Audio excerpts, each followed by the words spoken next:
상태가 좋아졌다, 때로는요 나빠졌다 할 수 있는 거 아닙니까? 이런 걸 경기 변동이라 하는 겁니다. 여기까지 알아봤을 겁니다. 자, 이번 시간에는요 이러한 부동산 시장은요 일반 재화 시장과는 어떠한 특징이 있나 이제 알아보겠습니다. 어떤 특색이 있을 거 아닙니까? 이거 좀 알아보는 겁니다. 어쨌거나 시장이라는 것은요 이렇게 매도인과 매수인에 의하여 재화의 거래가 자발적으로 이루어지는 구체적 혹은요 추상적인 장소, 이렇게 할 수 있겠네요. 어쨌거나 사는 사람과 파는 사람이 만나서 가격과 수량이 결정되면서 이렇게 거래가 이루어지는 구체적 혹은요 추상적 장소, 이렇게 할 수 있네요. 구체적이라는 표현 자체는요 물건을 직접 갖다 놓고 사고 파는 시장이죠. 이런 거를요 구체적 시장 해줍니다. 예컨대 이제 남대문 시장이라든가 동대문 시장, 어디 중앙시장, 지역마다 중앙시장 이런 거 있을 거 아닙니까? 이런 걸요 구체적 시장, 이렇게 표현합니다. 그리고 추상적 시장은요 예를 들어서 G마켓 들어가서 내가 물건을 구입한다, 이런 식으로 전자상거래 시장 같은 경우는요 물건은 엉뚱한 데 가 있는데 거래는 컴퓨터 상에서 이루어지는 거 아닙니까? 이런 형태를요 일종의 이제 추상적 시장이다, 이렇게 표현합니다. 자, 우리 그 주식시장이라든가 이런 것도 전부 다 이제 추상적 시장이 될 수 있는 겁니다. 예컨대 주식시장이라는 것은요 결과적으로 회사를 사고 파는 시장입니다. 그래서 어떤 회사에 50%를 초과해서 구입했다 그러면 그 회사의 실질적인 지배자가 되는 건데, 이거를요 그 회사를 갖다 놓고 책상 위에 갖다 놓고 사고 팔지는 않겠죠. 그러니까 그 회사는 엉뚱한 데가 있는데 권리만 주거지 받거니 하는 겁니까? 이런 걸요 추상적 시장이 할 수 있는 겁니다. 자, 부동산 시장도 때로는요 이 구체적 시장이 될 수도 있고 때로는요 추상적 시장이 될 수도 있는 겁니다. 예컨대 내가라기보다는요 어떤 사람이 오피스텔을 딱 지어서 이 분양 직원들을 딱 데려다가 같이 그 앞에서 분양할 수 있는 거 아닙니까? 그러면 이런 경우는요 물건을 갖다 놓고 사업하는 거 아닙니까? 일종의 이런 형태는요 구체적 시장이다, 이렇게 할 수 있는 겁니다. 자, 그렇지만 물건은 예컨대 어디에요? 강릉에 있는데 거래는요 서울에서 할 수 있는 거 아닙니까? 그러면 서울에서는 물건을 갖다 놓고 파는 게 아니죠. 사고 파는 게 아니라 권리만 주거니 받거니 하는 거 아닙니까? 이런 형태를 뭐라고요? 추상적 시장이다, 이렇게 할 수 있네요. 추상적 시장. 자, 이 시장은 크게 두 가지 형태로 구분할 수 있습니다. 완전 경쟁 시장과 그리고요 불완전 경쟁 시장, 이렇게 구분할 수 있습니다. 완전 경쟁과 불완전 경쟁 구분할 수 있는데, 자, 완전 경쟁이라는 것은 그야말로 경쟁이 완전하다, 그런 얘기입니다. 그러니까 수요를 위한 공급자들의 경쟁 혹은요 공급을 위한 수요자들의 경쟁이 크게 달아있다, 이런 표현 갖고는 부족하네요. 무슨 얘기 모르겠네요. 그러니까 어쨌거나 이렇게 생각하시면 돼요.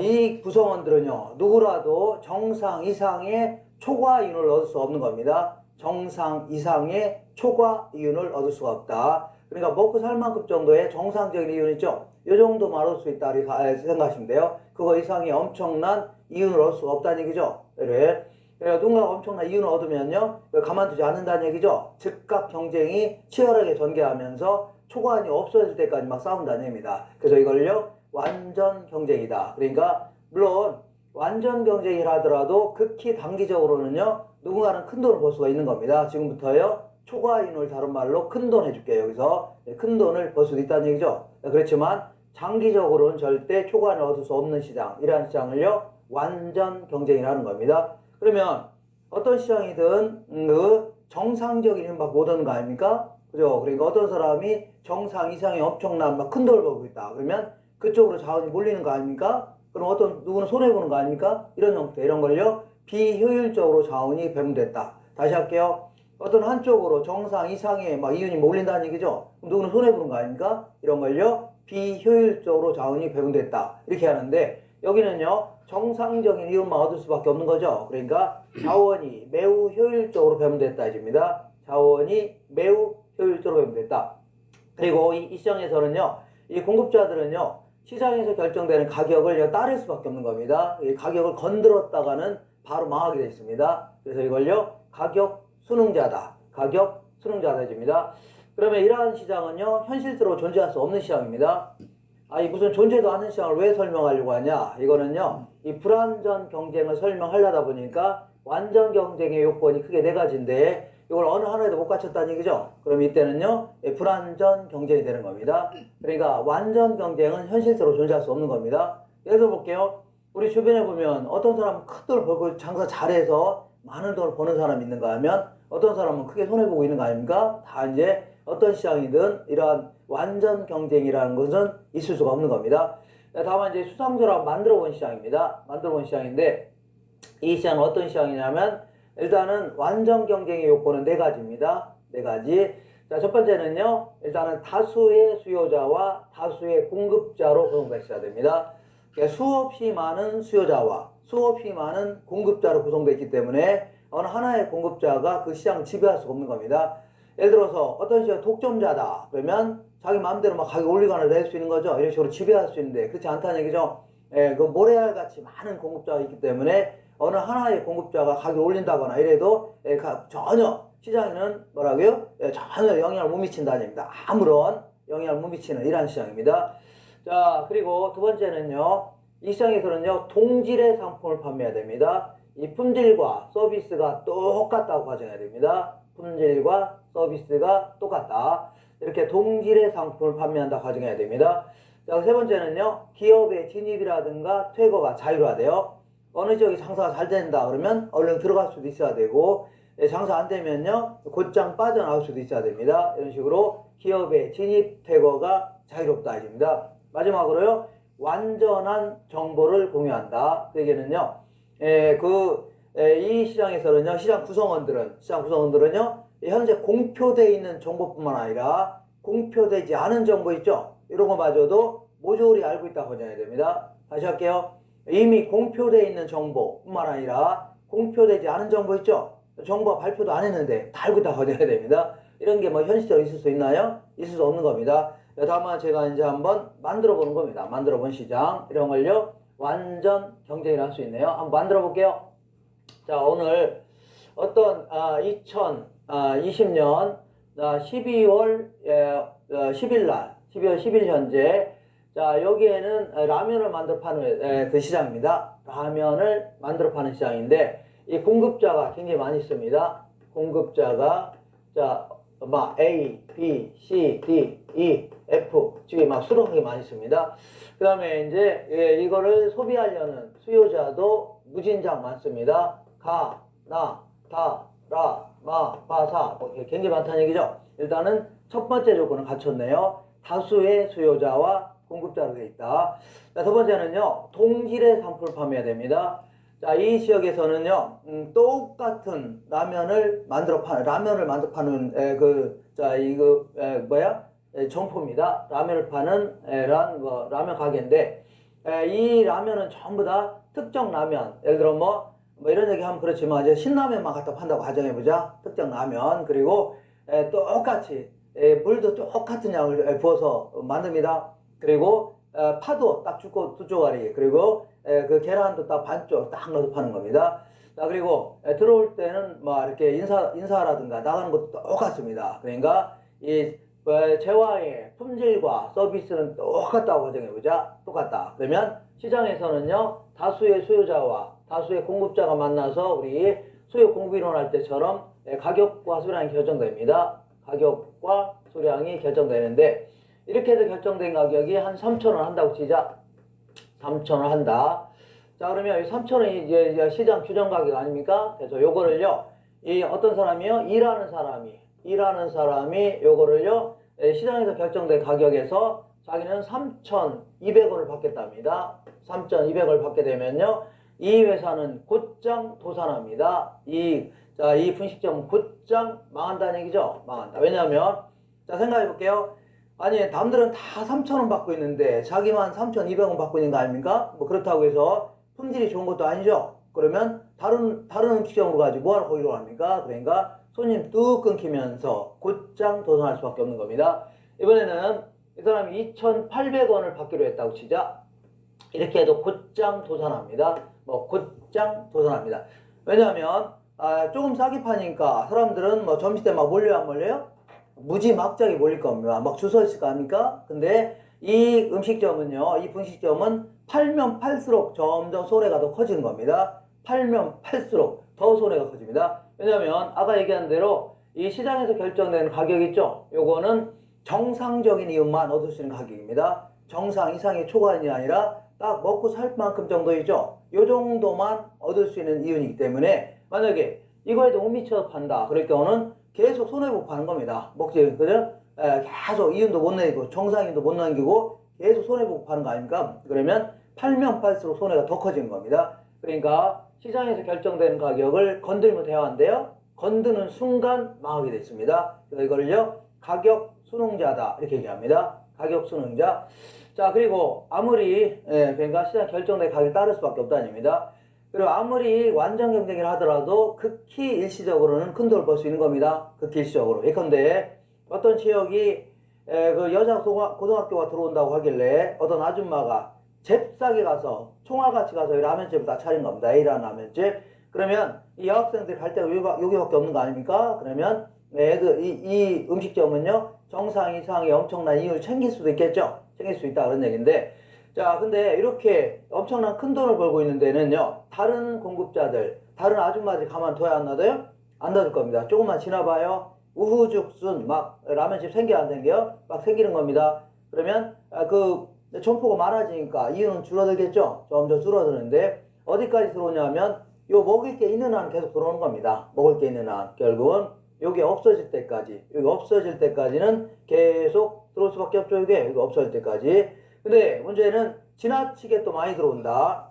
지나치게 또 많이 들어온다면요 이때는 오히려 손해볼 수 있죠. 그러면 그때는요 얼른 빠져나갈 수 있다는 얘기입니다. 그러니까 극히 일시적으로 큰 돈을 벌 수 있지만 곧장 다른 기업이 바로 진입할 수 있어야 돼요. 그리고 장사 안 되면요 곧장 빠져나갈 수 있다는 얘기죠. 그러니까 결국은요 적정한 정상적인 이윤밖에 못 얻는 겁니다. 그리고 이번에는요 이러한 시장에서는 완전한 정보를 공유해야 됩니다. 완전한 정보. 완전한 정보라는 것은요 이 공표되어 있는 정보뿐만 아니라 공표되지 않은 정보마저도 시장 구성원들은 다 알고 있다 가져야 됩니다. 알고 있다. 예컨대 이 F라는 사람은요 이 기획재정부의 삼촌이 있습니다. 삼촌하고 이제 밥 먹다가 삼촌이 그런 겁니다. 앞으로 라면에 대해서 세금을 왕창 부과할 거랍니다. 라면에 대해서 특히 신라면 같은 경우에 왕창 부과할 거다. 그러면 라면 만드는 회사 입장에서는, 농심 입장에서는 세금 왕창 부과할 거니까 앞으로 라면 가격 올려야 되겠네요. 지금 손에 안 나려면. 그러니까 살짝 귀뜸을 해준 겁니다. 앞으로 라면 가격 무진장 오를 거니까 네가 알아서 해라 한 거 아닙니까? 그러니까 얘가 이제 잽싸게 F라는 사람이 시장 가서 그냥 트럭 끌고 가서 그냥 거기 있는 거 싸그리 막 사온 거 아닙니까? 사오고서 이제 사온 거죠. 그럼 나중에 이제 그 가격 오르면요 다른 사람 비싸게 구입할 거 아닙니까? 근데 이 사람은요 아주 싸게 구입하니까 큰 돈 벌 수 있다는 얘기죠. 근데 그런 시장이 아닙니다. 아니에요.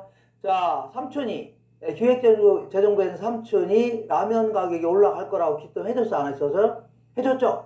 그래서 그 순간 곧장 시장 가서 트럭 끌고 가서 그 라면 구입하려고 했더니 이미 다른 사람도 알아요 몰라요?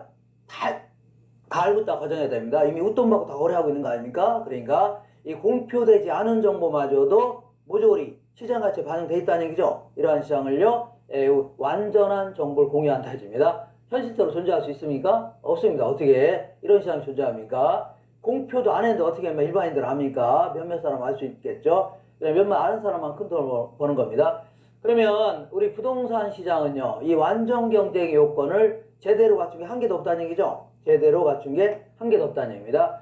일단은 부동산은요 일단 고가죠. 고가. 비싸다는 얘기입니다. 그러다 보니까 이걸 살 수 있는 사람들도 상대적으로 소수고 파는 자도 이제 소수가 될 수밖에 없고, 그리고 이 부동산 시장 지역시장 아닙니까? 지역마다마다 그 부동산을 필요로 하는 자, 그런 자들에 의해서 사고 파는 거 아닙니까? 그러다 보니까 결국은요 소수의 판매자와 소수의 구매자로 되어 있는 이러한 시장입니다.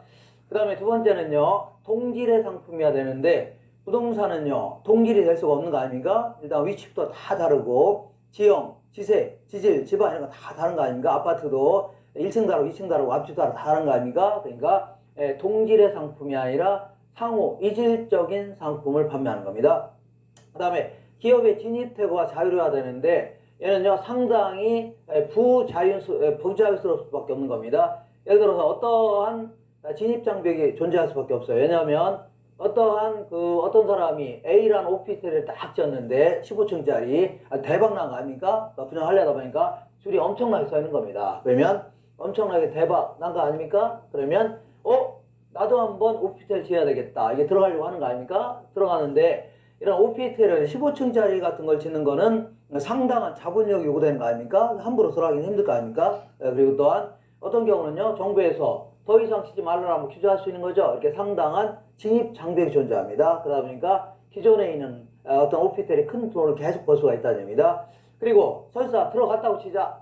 들어갔더니 들어가서 이제 하도 많이 막 서로 막 들어갈 거 아닙니까? 들어가서 임대사업 하고 있는데 하도 많아지니까 임대료는 팍팍 떨어질 거 아닙니까? 그래서 너도 나 손해보고 있는데 아이고 나 때려치겠다 한다고 해서 바로 빠져나갈 수 있나요? 아니 건물 던드렁 지어놓고서 그냥 빠져나가는 더 쉽지 않죠? 그게 손해보 빠질 수밖에 없는 거죠. 그러니까 자 결국은요 아이고 임대차 기간도 있고 쉽게 빠지기도 힘들 거 아닙니까? 덜렁 지어놓고서 어떻게 그냥 빠집니까? 자 팔기도 안 팔. 그 가격이 임대도 안 되면 팔리도 않을 거 아닙니까? 빠져나가는 것도 무지하게 힘들다는 얘기입니다. 그러니까 상당한 정도의 진입 장벽이 존재합니다. 자 그리고 완전한 정보를 공유해야 되는데 우리 간혹가다 그 장관 청문회 같은 거 할 때 거의 한 80%는요 낙마하는 그 사유가 자기가 이제 공직생활 할 때 자기는 뭐 어느 지역에 공무원 생활 했을 거 아닙니까? 상당 부분은. 그럼 어느 지역이 개발된다 이런 거 미리 알아요 몰라요? 다 알 거 아닙니까? 일반인들 모르게. 그러면서 자기 이름으로 이 땅을 구입했다가는 뭐 출세길에 지장이 있으니까 뭐 친구 명의로 아니면요 장모님 명의로 이렇게 구입했다가 나중에 팔박 나는 거 아닙니까? 그래서 낙마하는 경우를 우리는 수두룩하게 봤을 겁니다. 그러니까 어쨌거나 이 네 가지 조건을 제대로 갖춘 게 한 개도 없는 시장, 이러한 시장을요 부동산 시장이다 이렇게 정리하시면 돼요. 그러면 이번에는 이제 시장은 우리 경제학에 따르면요 시장은 크게 이제 세 가지 형태를 구분합니다. 불안정 경쟁을 이렇게 세 가지 형태로 구분하는데, 그다음에 먼저 이 독점 시장과 그다음에 과점 시장 그리고요 독점적 경쟁 시장 이렇게 세 가지 형태로 구분할 수 있는데, 독점 시장은요 그야말로 그 공급자 한 명의 시장 이러한 시장을요 독점 시장이라는 겁니다. 특정 산업의 공급자가 몇 명이라고요? 한 명의 시장 이러한 시장을요 독점 시장이라는 겁니다. 자, 이러한 시장에서는요, 공급자가 한 명밖에 없으니까 지들 마음대로 가격을 올리거나 내릴 수 있을 겁니다. 이러한 시장을요, 독점 시장이다. 그래서 우리나라 전체로 따진다면요, 이 전력 시장. 전력은 한전에서 공급하는 거 아닙니까? 그러면 얘네들은요, 자기 나름대로. 자, 이런 시장에서는요, 이 불안전 경쟁에서는요, 실질적으로 초과이익을 얻을 수 있는 시장입니다. 있고, 시장에서는요, 가격을 또 결정할 수도 있는 겁니다. 가격 결정하면서 엄청난 이익을 챙길 수도 있다는 얘기 아닙니까? 그럼 누가 손해본다는 얘기죠? 그러다 보니까 비효율적인 자원이 배분이 이루어지는 이러한 시장을요, 불안전 경쟁이라는 겁니다. 그러면 독점 시장은 공급자 한 명인 거 아닙니까? 그러면 전력 시장 같은 경우는요, 공급자가 한 명이죠. 그러니까 한전에서 공급하는 거 아닙니까? 그러니까 얘네들은요, 지들 마음대로 전력 요금을 올리거나 내릴 수 있는 겁니다.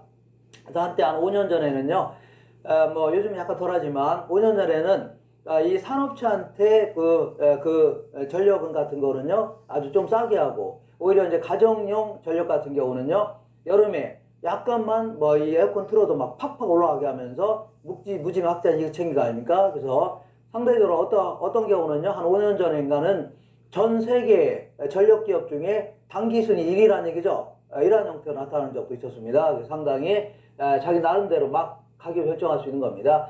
그리고 이제 철도 시장 같은 경우에도 코레일에서 이걸 주도적으로 이거 지배하고 있는 거 아닙니까? 그리고 이제 SRT라고 있는데 그거는요 코레일에서 최대 지분을 갖고 있는 겁니다. 실질적으로 코레일에서 운영한다 생각하시면 돼요. 그러니까 이런 시장이 어떤 시장이라고요? 독점 시장이다 이렇게 할 수 있는 겁니다.